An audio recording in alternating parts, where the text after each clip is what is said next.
From the Homestead Studios in Santa Clarita, California, this is a Headache Soul production. Welcome to Just the Tip-Sters, America's favorite true crime podcast.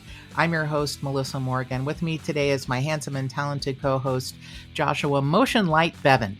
Motion Light? He only works when someone walks past. Okay. That's accurate. I love that you embrace every crappy nickname I have for you. I love that so much. I thought you were going to say like any motion will turn me on.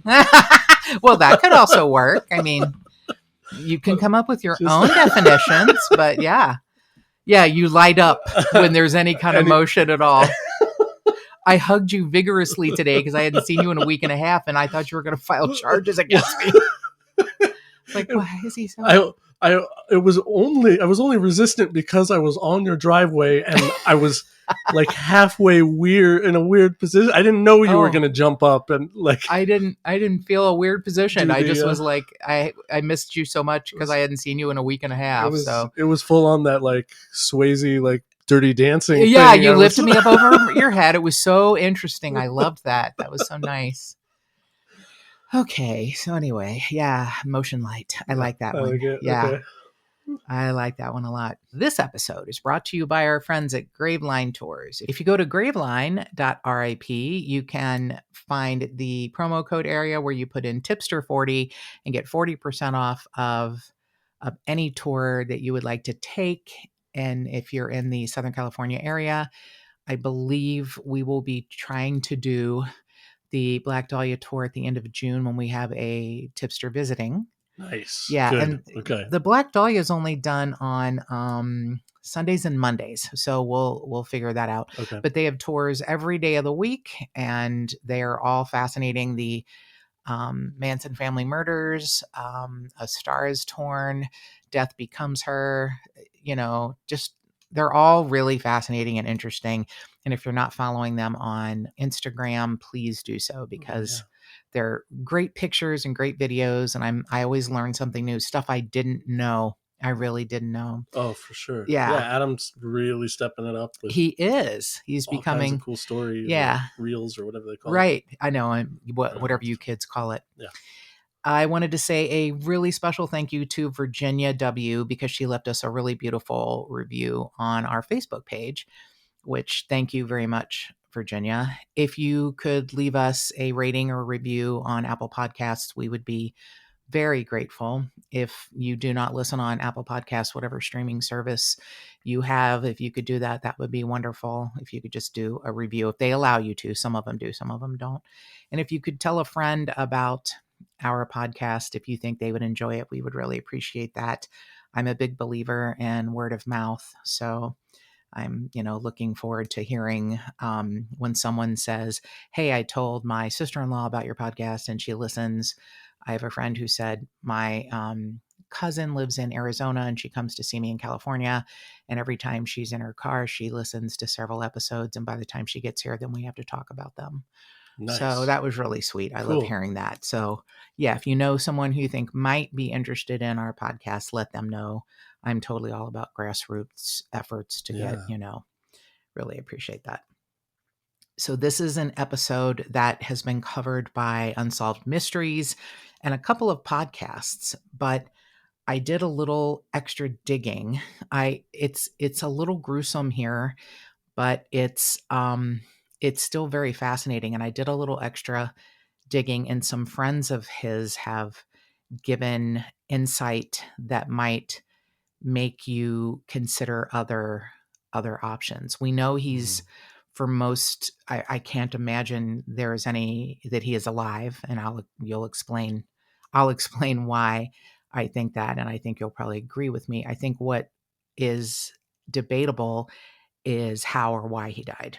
And there are lots of different theories, and most people come down on one side or the other, but it's difficult in my mind to, to pick one.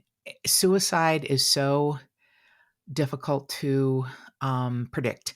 Hindsight's always 20/20. You can say, oh, I wish I'd seen those signs. Mm-hmm. Then there are people where you're like, there were no signs. He or she had mental health issues, but would get better, get worse, get better, and then they're gone. This doesn't seem like a kid who would need to make such a drastic decision. It doesn't. But we're going to get into the story of Bryan Nisenfeld. He was an 18-year-old kid who was very brilliant, came from Camden, New Jersey.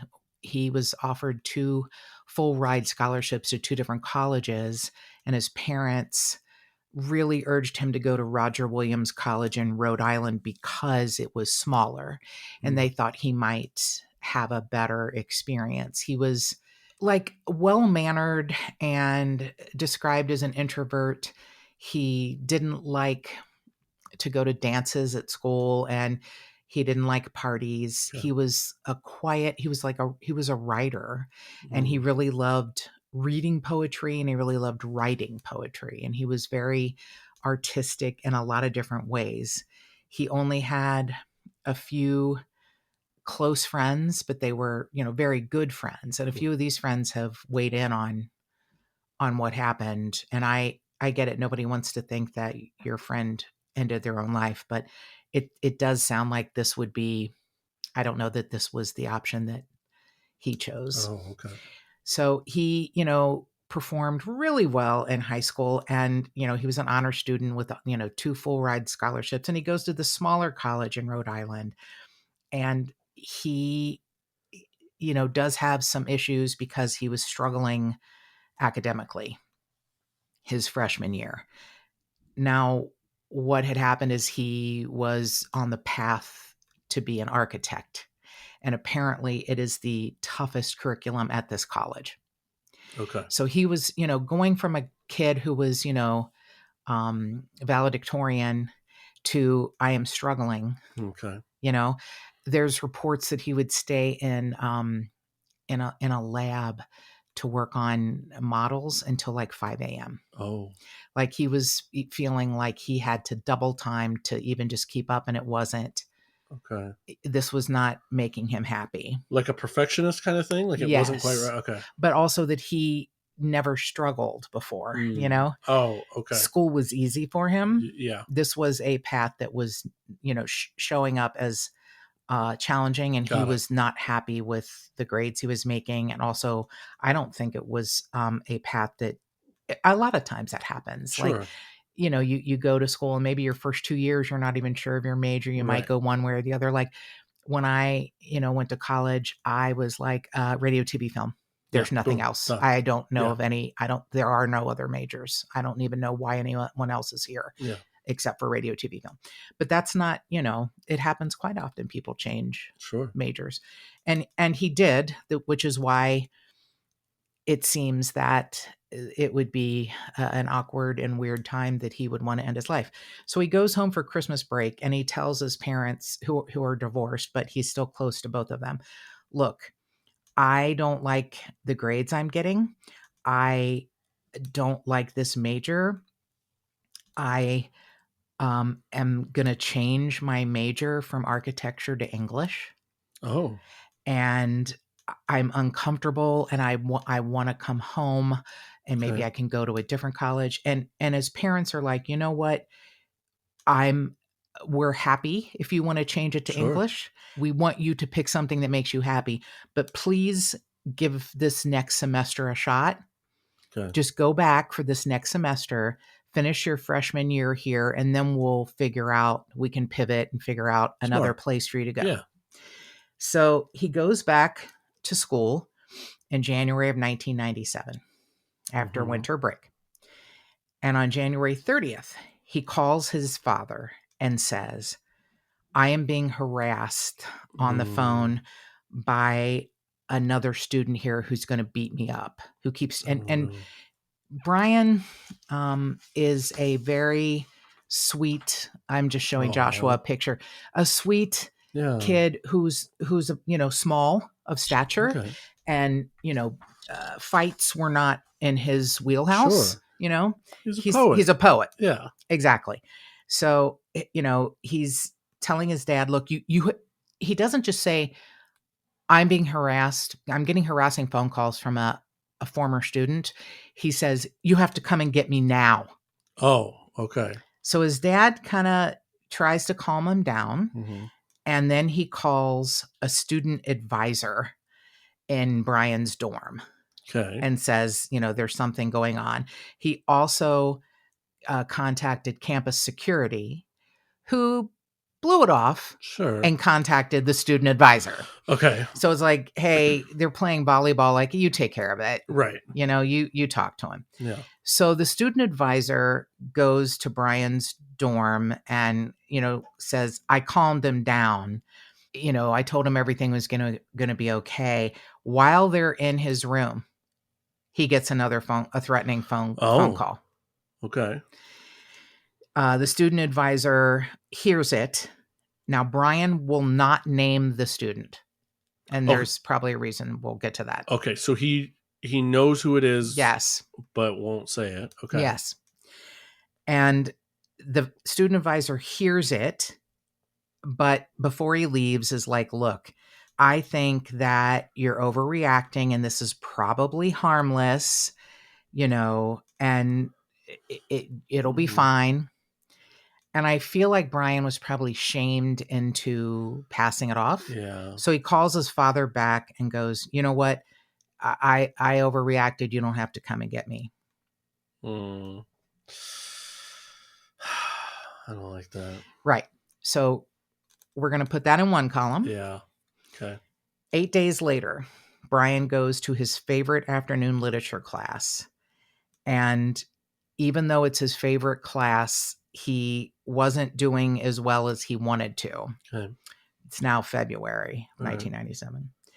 And his professor knows he has a lot of talents and gifts. Okay. And she tries to talk to him after class, but he just sort of brushes her off and leaves the room. He just leaves class. And then he's never seen again. Oh, no. So the following day was a Friday, and Bryan had not shown up to any of his classes. Wait. Oh, he's an architecture major. Okay. No, he changed it to English. Oh, he did change it. English majors don't have classes on Fridays. Oh, they don't? Now.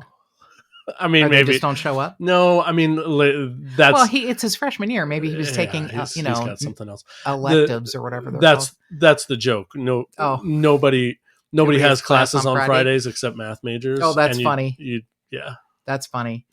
Well, he didn't attend any classes on Friday. Yeah, okay. No one saw him over the weekend, and he didn't show up for any classes on the following Monday or Tuesday. So it's now February 12th, and it has been 6 days since anyone has seen him or talked to him. No. Took a while for the college to figure it out. They contact Stephen, his father, and said, hey, Bryan hasn't been attending classes. Right. So Stephen gets in his car and just drives straight to the college. Yeah.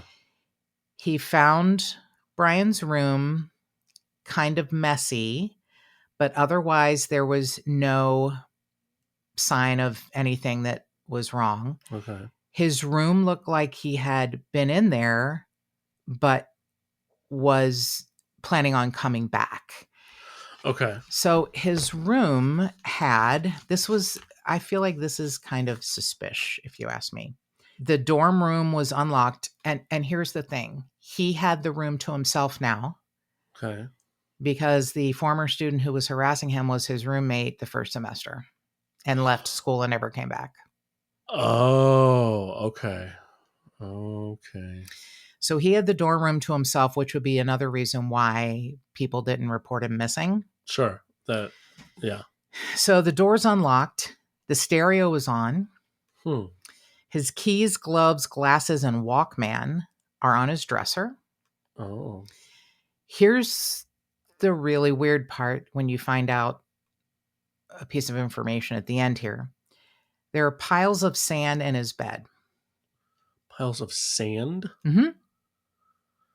Like, what do you mean pile?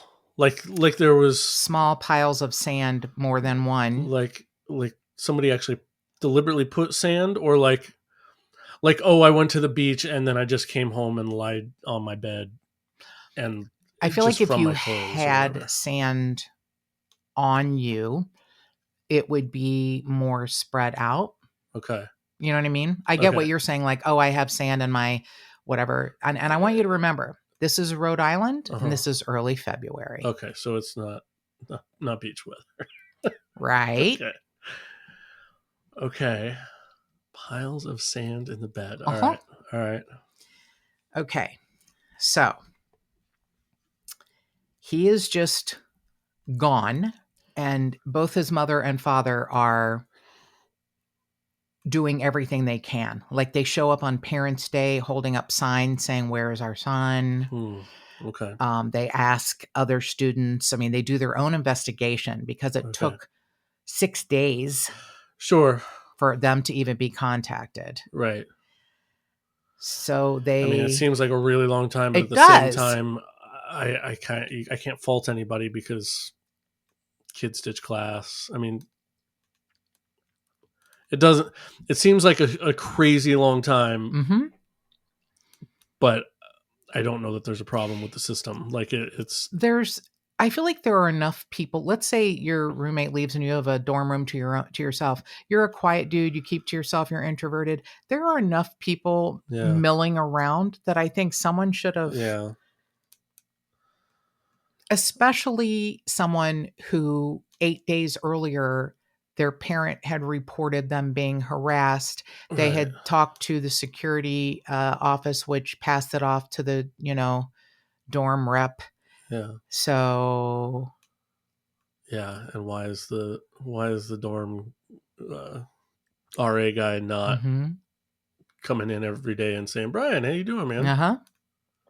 Yeah, I think I just think that's interesting. When you say you don't really know that the system is yeah, to blame, I think that's very yeah. kind of you because normally you'd be like, fuck the Fuck. police. But but here we Who, are. me? Yeah. Yes, Dre. Yeah, you. Uh-huh. Yeah, you. 6 months later, Labor Day weekend of 1997. Okay. Lori Vales and her daughter Chelsea are walking along the beach of Hog Island, which is, Rhode Island has little islands on its, Okay. coast. And I keep getting two different, I don't know if it's 1 mile as the crow flies and 3 miles from the college, but it's 3 miles from the college. All right. I've also heard 1 mile, so it wouldn't Okay. be far to walk. They find a boot laying on the sand, Oh. and it's high tide. Lori picks up the boot and then sees there's a foot in it. Oh God. Yeah. Oh. Yeah, that's not what you wanted to No, find. there's a wool sock and a size 10 and a half hiking boot that was a brand that Bryan wore. Oh no. So they call the police quickly. And here's where I'm going to take a left turn, and you're going to be like, could she please be less of a bitch? So the police come and find a shin bone. No, they don't. You can call it a shin bone all you want, but if you have any appreciation for the body, call it a fucking tibia. It's a Mm, tibia. The fibula is the support bone, but okay. it's the tibia. It Okay. just makes me angry. I'm like, I'm not an anatomy freak. Okay, I am an anatomy freak. Sure. I'm fascinated by the human body. But if you just say it's the shin bone, Are you mad at the reporter for yes. using those? Okay. And I will also tell you, Okay. um, I am very angry at several podcasts who called it a shin bone. Do the most minimal amount of research to find out which Sure. bone was it. Was it his What was it? tibia or its fibula? It was his tibia. Okay. You can always call that the shin bone. You can. I prefer to say they found his tibia. The tibia, handles most of the weight of the body, but it still needs the fibula as support, right? It could have been like, maybe they found his, a wing bone or something. You know what I mean? You know what I mean? Like a chicken wing or something. But no, it was his tibia. And here's Okay.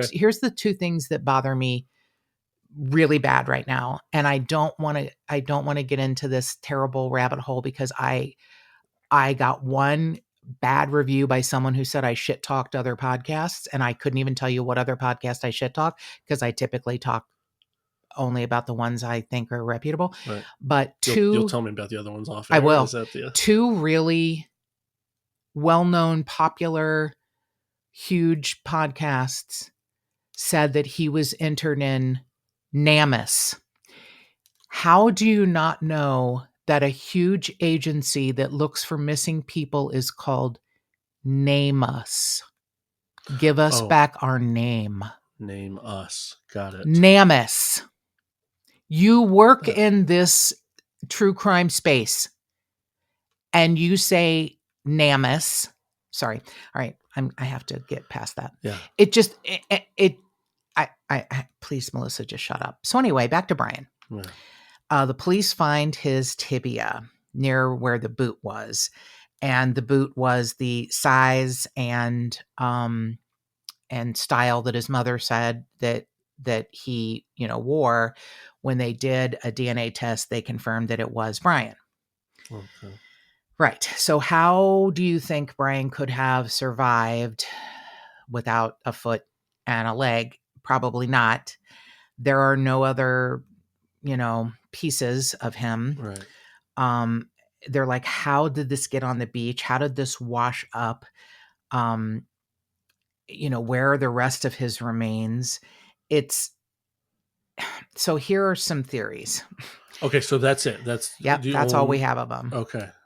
He jumped off the bridge that is close by. Okay, like a bridge going from mainland Rhode Island to one of the islands. Mm-hmm. Okay. He committed suicide. He jumped off a bridge. He loved to spend time at the beach writing poetry or sketching, and he fell in and couldn't get out. He fell in the ocean at the beach? In February. Okay. Uh-huh. All right. I don't know. I'm not able to picture falling in. Maybe beaches out there are different than. Well, maybe the tide came in and pulled him in, okay. and then he couldn't get out. Okay. He somehow, entered the water, and then for like further up the coast, but then what washed up was, all that was left. Sure. Okay. And somehow the rest of his body was consumed by animals or whatever. Scavengers or whatever, right. And yeah, I don't know. If the foot is still inside the boot, like my mind thinks the body got torn up right away. Like it scavengers or whatever, they'll pick at stuff and then they're not just going to leave a foot hole in the boot like that. I feel like somehow, and maybe I don't know how high this bridge is, but maybe when you hit the water, it ripped the leg off. Absolutely. Somehow. Very good theories. I don't. The bridge is kind of, I guess, known, for is people that a who suicide bridge. Yeah. I think all of your theories are plausible. He could have jumped, and the body could be, the water can tear your body up. Yeah. Apparently one of the first things to become, disassociated would be your extremities. Yeah. I mean, I've had doctors say it would take like animals like eating things before like your hand would come loose. Okay. But so do you remember, I think it was like Vancouver several years ago, a whole bunch of feet washed up. Yeah. Oh my God, no. They were like, are Why these? am I laughing at that? No, it's because it's the weirdest thing. It's like, did somebody just have like a boat full of feet, and then it's like, oh, were these people, killed by the mob? Or, I mean, it's very bizarre. But apparently that's one of the first things that can become, Oh, okay. So it's somehow like a bunch of people maybe who committed suicide or something, but it was just like this large number of feet washing up. Weird. Yeah. Super it was weird. Vancouver, Canada. It was, not Vancouver, Washington is what I meant. Yeah. Okay. It was, it's okay. So here's here's a couple of other details. Okay. When his remains were found, a reporter, and I believe the magazine is defunct, that's why I can't find her name, went to talk to his parents, and they let her in and they trusted her, and they let her read some of his poetry. Mm. Just because you're a poet doesn't mean you're gay. Sure. She said that his poetry made her believe that he was questioning his sexuality Mm.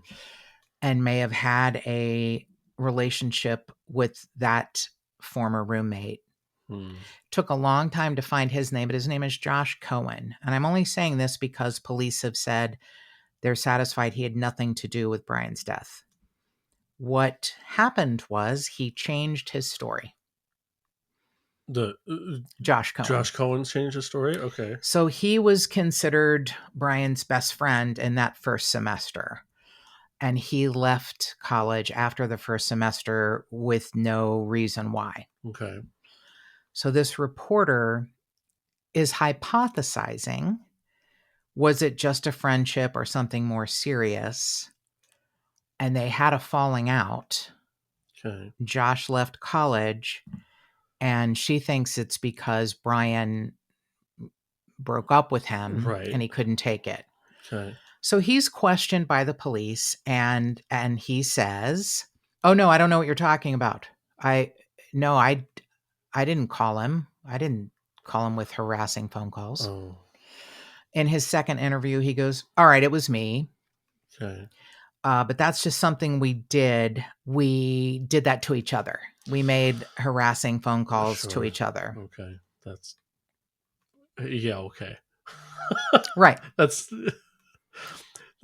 like the bully saying, "Yeah, we just razz each other," Yeah. and then yeah, no, I just broke his tibia. yeah, I mean, yeah, yeah. Stephen, Bryan's father, says it's Josh Cohen who called and harassed my son. And a week before he disappeared, he calls me saying, "You have to come and pick me up now." So if you're just goofing around, like if you called me and said, "Is your refrigerator running?" I would, with caller ID, I'd hang up on you and block you. sure, yeah, But if you called and, said you were going to beat me up or, something, and I'm right, so scared, I call someone else and go, "Joshua's going to beat me up. right, You have to come and get me." That's different than two buddies razzing each other. right, right. It is different. That doesn't mean he murdered him. I'm saying Exactly. I'm agreeing that it's different, and I I can see I can see that he would be afraid. Of Like if course. An 18-year-old boy. Oh my God, this guy was like, he had a falling out with, and I was and I was harassing him, and harassing then him, now and he's then now he's gone. gone. Yeah, like Right. okay, I had not. Yeah, like Mm-hmm. I can see why he would lie. Yes. Like for sure, Yes. there would be some fear, and then whether he had anything to do with it or not. Right. Yeah, if he if even if I thought that I were just giving my buddy a razzing or Mm-hmm. whatever, and then he shows up missing, and uh, oh my god, like maybe offed himself. Like oh Right. shit, I didn't even thought about maybe that. that wasn't just razzing, good Yeah, maybe I natured, pushed him too far. like yeah, dude didn't actually think that that's what he was doing, Mm-hmm. but even if he did, it'd be like, oh no, Right. like They're gonna blame me. yeah. Mm-hmm. So okay, Very good theory. yeah, I could see why he would lie at first. That lying at first doesn't necessarily mean anything, Right. but It does look it looks yeah, shady, yeah, and we all understand why he would, yeah, but it does look shady. yeah, for sure. So Bryan's mother, Marianne, Okay. received a phone call shortly after Bryan went missing. The caller said, "I am an associate of the college, and the faculty are withholding information about Bryan's disappearance." And then they hang up. Oh, oh no. Okay. Right. And she said the voice did not sound like the age of a student. Male or female, or does it say? It doesn't say. Okay. but didn't sound like a student making a crank But call. it was Mm-hmm. an adult. Mm-hmm. I'm an associate of the college. The faculty is withholding information about your son's Yeah. disappearance. Mm. Right. Remember, there's sand in his bed. Yeah. Yeah. Okay. Uh-huh. All right. So I found this in a post and I thought this is heartbreaking. This is from a female who posted online, Bryan was my dear friend. For what it's worth, those who knew him do not believe this was suicide. The people Bryan did have in his life would not have cared if he was gay. He Sure. certainly would not have killed himself over it. The college cover-up runs deep. They told incoming freshmen in the summer of 1997, before Bryan's foot had been found, that Bryan was alive because it did come up in orientation. It came up because of Like he's still all the missing. press and whatever. Yeah. Mm-hmm. Okay. Got it. Bryan's mom received an anonymous call from the school saying specifically that 2 people at the college know more than they're saying. Mm. So theories are, feet and shoes are usually one of the first things to decompose at the ankle and detach from the body. So it was Vancouver and Seattle, which was several years ago, that there were a bunch of feet washing up on. Right. So here's some reasons why people believe he did not kill himself. He was struggling his first semester, and the architecture program is like the university's most rigorous study. And he was up till like 5 a.m. at the lab, just trying to keep up. Right. But he convinced his parents at winter break, he was like, please let me move back home. And they were like, no, just tough it out one more semester and then we'll figure it out. And he said, I'm changing my major to English. And they're like, great. And apparently, since coming back from winter break, that was a great change for him because he loved writing poetry. Cool. With his new major, he was less stressed and seemed to be really enjoying it by all accounts. Perfect. Good. The stress and complaints about the scholastic part of school were over with his parents. The complaints about being harassed were still there. Got it. So he loved to go to the water's edge near the Mount Hope Bridge to write poetry or listen to music. That bridge is known to be the one where people, kill themselves. It's February. The historical weather report online said it was 28 degrees on February 6th of 1997. Jesus. Right. I mean, that seems like, how long do you want to stay out? Not a good day for a swim. No. Yeah. Probably didn't just end up in the water somehow. Yeah. I mean, how long do you want to stay out? But I'm sure you're wearing a winter coat and you have your hiking boots on. Yeah, hiking boots. You're sitting with your notebook and looking out over the water. I mean, or you didn't even go there and someone took you there. Sure. Your glasses, gloves, keys, and Walkman are on your dresser. Your stereo's still on, and there's sand in your bed. Piles. Okay, so you're not listening to music, right? Because if it's your only pair of glasses, right, you're not doing a lot of reading or writing. Mm-hmm. Your gloves, it's right. It's 28. cold. Mm-hmm. You're gonna want your gloves. Mm-hmm. Okay, so that's not the spot that you probably went to just for to hang out, afternoon walk, just to clear your head. Yeah. Mm-hmm. Yeah. Yeah. It's possible you walked.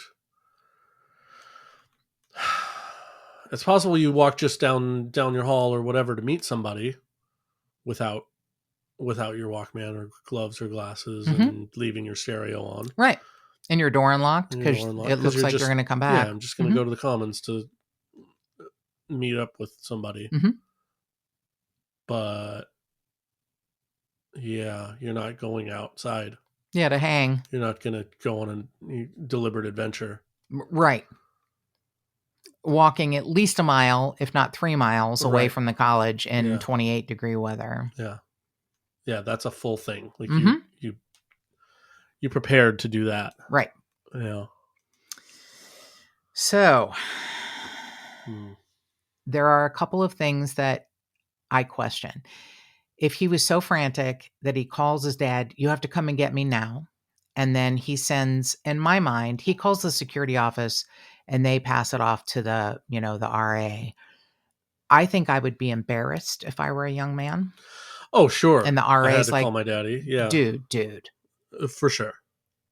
I can see him the following day when the security office tries, or the RA tries again to talk to him. And he's like, "Oh, yeah, no, I overreacted. It's Everything's fine. fine." It's fine. Yeah. Yeah. I can see that happening. Yeah. I mean, and yeah, the RA comes over and thinks, oh, I calmed him down. Mm-hmm. Yeah, because he just kind of faked it. And Yeah. Yeah, because he folded yeah, because he doesn't want to be embarrassed. Like, oh my God, this guy's gonna.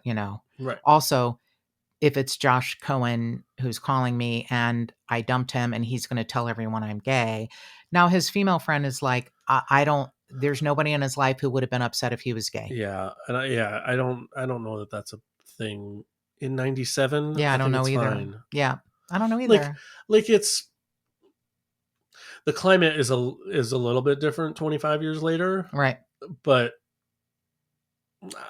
I don't I don't know that it was that big of an issue. I don't either. Like, I mean, and Here's the I thing. lived in California, not Rhode Island. Right. It could I have mean, not been a big issue to me or you, the people who loved him, but maybe it was a big issue in his mind. sure, but I believe the girl who says it wasn't. Oh, in his mind, yeah, we have Yeah. no idea. Right. Right, It could have been bigger to him than it was to anyone who knew and loved him. right, So his parents believe that he was murdered.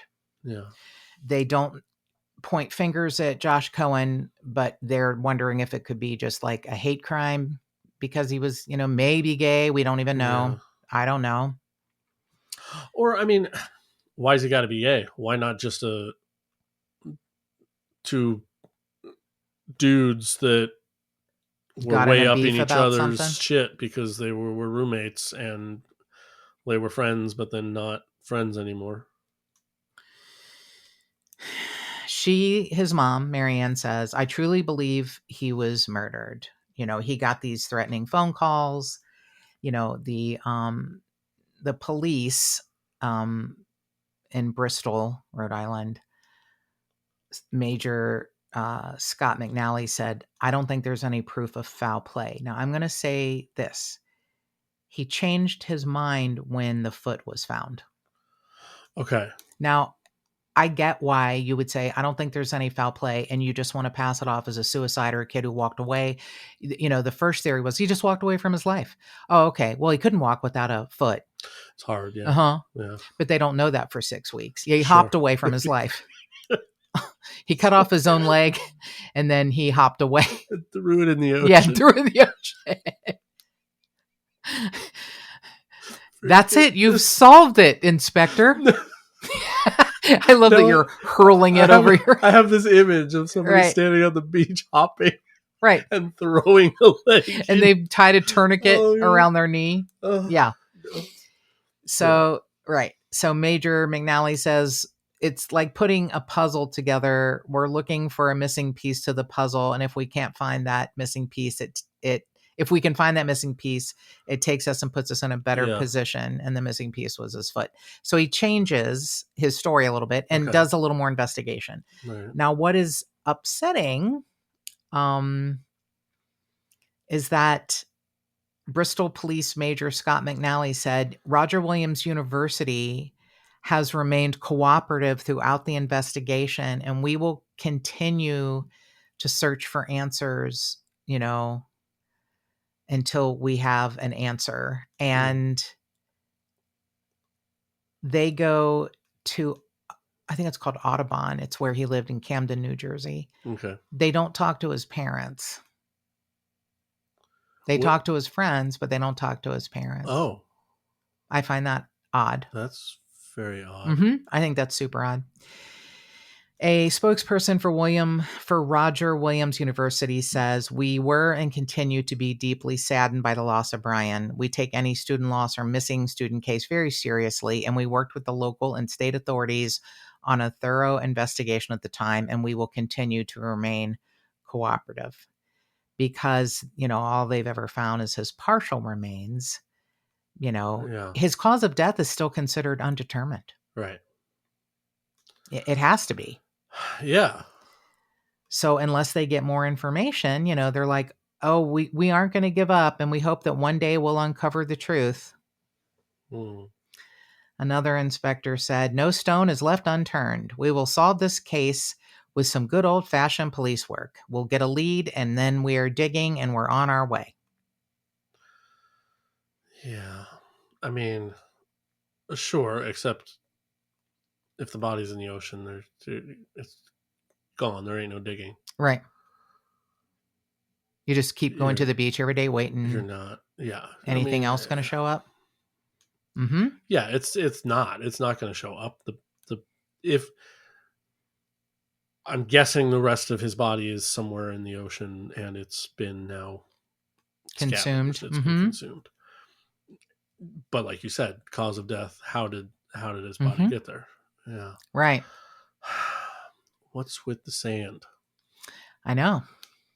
Why is there piles of sand in his bed? Mm-hmm. He leaves, let's say he, loves going to the beach, which he did. He, as one of your theories, he comes home and he still has sand on his clothes and he lays Just lays down. down. Wouldn't that be on your, like, I don't know, coat or, Yeah. Yeah. would you lay down on your bed in your coat? Oh, personally, I wouldn't just lay down in my bed dirty because I don't like to do that. Right. But I can see like, oh, you're tired. I can Okay. see people doing it Okay. and just laying on top of your own It could bed. be a total red herring. I just Yeah. find it, It's I mean, trying to think of any reason why there'd be multiple piles of sand in his bed is Yeah. fascinating. To me, it would be like if you dumped a shoe out. onto the bed. Uh-huh. Huh. But you can't do that because his foot's in his boot. Right. Yeah. That's not. Well, I mean, I'm okay. just being an a-hole. You can't dump his. Right. Bryan could not have dumped his own shoes out. Right. Another person who's involved in this, who threw his body in the ocean or somehow and murdered him, threw his body in the ocean, came back to his room to try and hide any evidence of foul play. So brought his glasses and Oh. Okay. That's so interesting. you murder him Hadn't and thought then about that. and then you bring his Walkman and glasses and gloves back and Like, oh, look, he couldn't have gone far because turn his radio on because he was just here and pick up the chair that you knocked over when you were abducting him, Right. whatever. Like, that's a very interesting theory. clean up, but you missed the cleanup of the sand. Right. I'm not pointing fingers at Josh Cohen saying he's a killer. He could have had nothing to do with it. I don't know if he was even back on campus after he left. Maybe all he did was make threatening phone calls saying, I'm going to beat you up or I'm going to out you or who knows what he said. They were threatening enough that Bryan was upset and worried and scared, but boys will be boys, I guess. Yeah. The thing that Marianne, his mom, says that's so fascinating, she said, I couldn't believe they didn't bother to talk to me. He lived with me for 16 and a half years. I miss him so much. He was my everything. Why wouldn't you talk to his parents? I guess maybe because they were both really present on campus, making themselves known. Yeah, I feel like, that's one of the first people I'd interview. Right. I mean, that's... They talked to a reporter and let her see his writing, but the cops don't bother talking to the parents. That's super weird. I think I'm with you. Like, I'm also not pointing fingers at the parents being suspects, but like, no, but like you do an interview. Right. It's, Marianne is like, Bristol police never asked me one question. I thought that was very odd. He lived with me for 16 and a half years. Yeah. Pretty weird. And her thought is, well, they never interviewed the parents because they already knew what happened. And they didn't want to show their cards somehow by accident in an interview. Yeah. I don't know. I don't think the parents, they were not even in the area. Yeah. They were in New Jersey. It's not that far though. Come on. No, I know, but I mean, it's would he like call his mom or dad and then they show up and kill him? for them to be suspects? Yeah. Yeah, no. No, I meant it's not that far to take you to go get in the car and do an interview. Oh, I'm sorry. I see what you mean. Yeah, Or yeah, yeah. call them.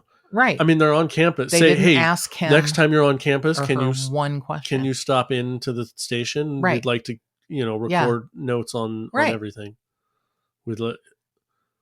Bring yourself in to do an interview, please. The first thing you would ask would be like, what do you think happened? Yeah. Just to see what their answer is. Yeah. His father is like, they never asked me anything. If they come to me and say that it was suicide, that would be a tragedy. But I hope that it wasn't a homicide. I mean, his father is willing to say it would be heartbreaking if he took his own life, but it would be harder for me if someone else took his life. Yeah. And I'm sure he still has a lot of guilt because Bryan came to him and was like, Sure. you have to come and get me now. And then Yeah. 8 days later, your kid's missing and then is never going to come back. Right. I mean, that's... Yeah, God. And you're probably thinking, I'm dispensing tough love. He wanted to, he wanted to quit college after his first semester. I talked him into going back. He changed his major. I thought things were on an upswing. And if he makes it through this semester, right. Then we will talk about, do you want to go somewhere else? That's fine. But, your tough love, like, look, you can't just come home, the minute you want to come home. Right. Look, on a much smaller scale, I went to a commuter college. I drove to college every day and lived with my mom and until I got married and then lived with my husband. I didn't live on my own till I got divorced. And every spring break when my friends were going to Florida, I was downstairs in the family room on the floor sobbing, saying, I am not college material. Oh. I don't want to do this. And my mom was like, you're going to go back. It's going to be fine. Right. And I'm glad I did. Only because it's something no one can take away from me. Yeah. It took me 4.5 years to graduate because I worked 40 hours a week and then 20 hours a week doing voiceover commercials in Cincinnati as an internship or whatever. Right. It took a long time to get out of school because I was, I had to stretch it out because I was working. Right. But at 4.5 years, getting a bachelor's degree, which means absolutely zero, except in reasons that it shouldn't mean anything. Sure. Like that's one of the reasons I got to take tests for the LA County Sheriff's Department is because I have a bachelor's degree. Well, yeah, government jobs. It means something. So weird. Yeah. Anyway, I feel for Bryan. My first 2 years, I was like, I am not college material. I am not smart enough to do this. I can't handle this.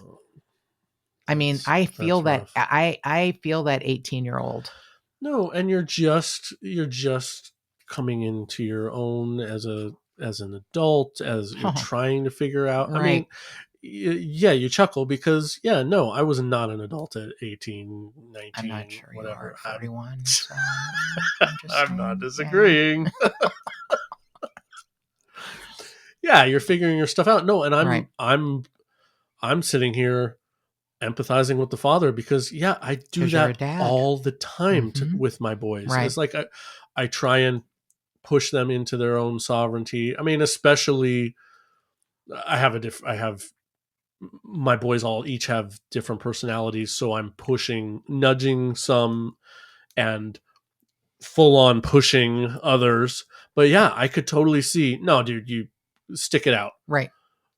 Stick it out and then at the semester let's make a deal. You do this and then we can then we can talk about it after you stick out your full first year and you got it. And then because in my head there'll be a tipping point of self-sovereignty, like accomplishment or whatever. Right. Like, oh, he can do that. He made the decision on his own to change his major to English. Right. And I think his dad was like, oh, perfect. Good. We don't care if it's not architecture, whatever makes you happy. Right. We just want you to stay in school and get a degree. Sure.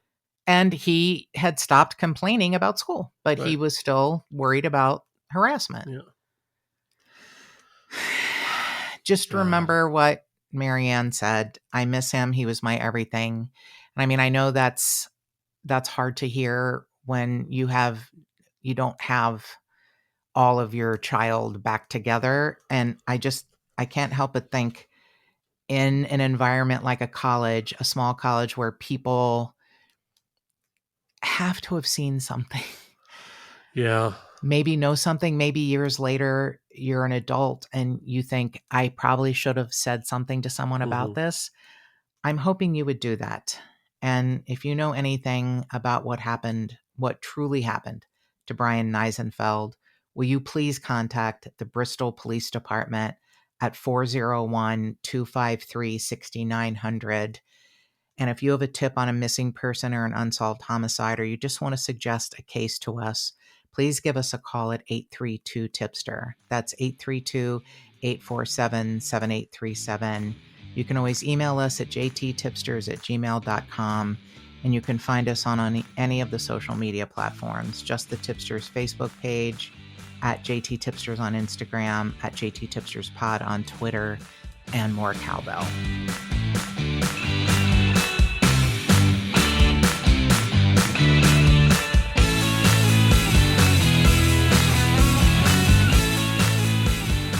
If you would like to support this podcast and get early access and other cool murderous swag, go to patreon.com/justthetipsters.